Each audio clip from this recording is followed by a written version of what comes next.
The Omicron variant is complicating plans as President Biden works to make his Supreme Court nomination. Traditionally, the nominee meets one-on-one with senators before the formal confirmation hearings, but it's unclear if some meetings will have to be held virtually instead. Navigating a Supreme Court vacancy during the pandemic, though, is nothing new for lawmakers. You may remember Justice Amy Coney Barrett was confirmed amid the pandemic in October 2020. For more on this, I want to bring in CBS News congressional correspondent Scott MacFarlane.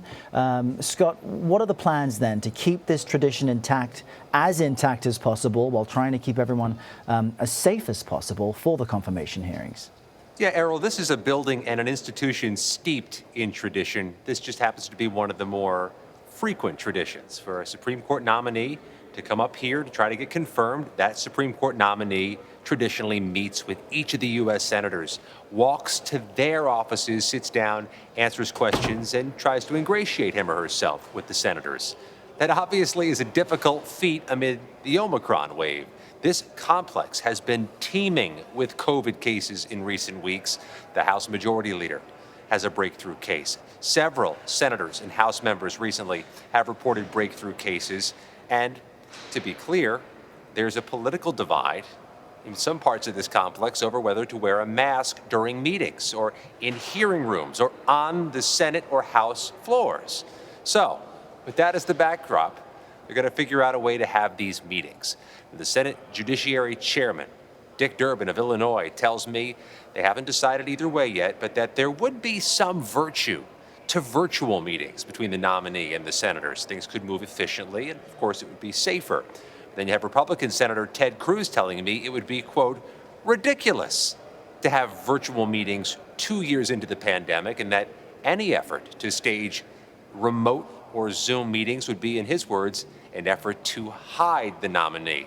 So here's where we are, embarking on a politically divisive Supreme Court nomination, and there's a political fight over how to stage the meetings to begin the process. Just incredible. And there's another health issue as well. Democratic Senator Ray Lujan of New Mexico is expected to return to Washington in a few weeks as he recovers from a recent stroke. Explain to us how this one senator's potential absence really complicates the nomination process and the Democrats' agenda overall. Yeah, it complicates the agenda overall, and that shouldn't go understated. Every senator's availability is pivotal in a 50-50 Senate. They don't have a working, functioning majority in the Democratic caucus here in the U.S. Senate until Senator Lujan returns from his leave. And unequivocally, each senator has been clear that their concern most rides with Senator Lujan's health, but it's not happening in a vacuum. They're about to embark on a Supreme Court nomination. They have pivotal pieces of legislation and nominations which may require party line votes, and the Democrats don't have every member of their party available. A similar dynamic exists in the U.S. House. There's a narrow margin, but the U.S. House has adopted proxy voting for members who can't come back here because of COVID risks, so they can vote remotely through a third party, through another member. Senators don't have that. They've not adopted that. They haven't discussed adopting that. So Senator Lujan's availability will be a transcendent issue until he returns. Now, President Biden will meet with two heads of the Senate Judiciary Committee on Tuesday, Democratic Chairman Dick Durbin and Republican Ranking Member Chuck Grassley.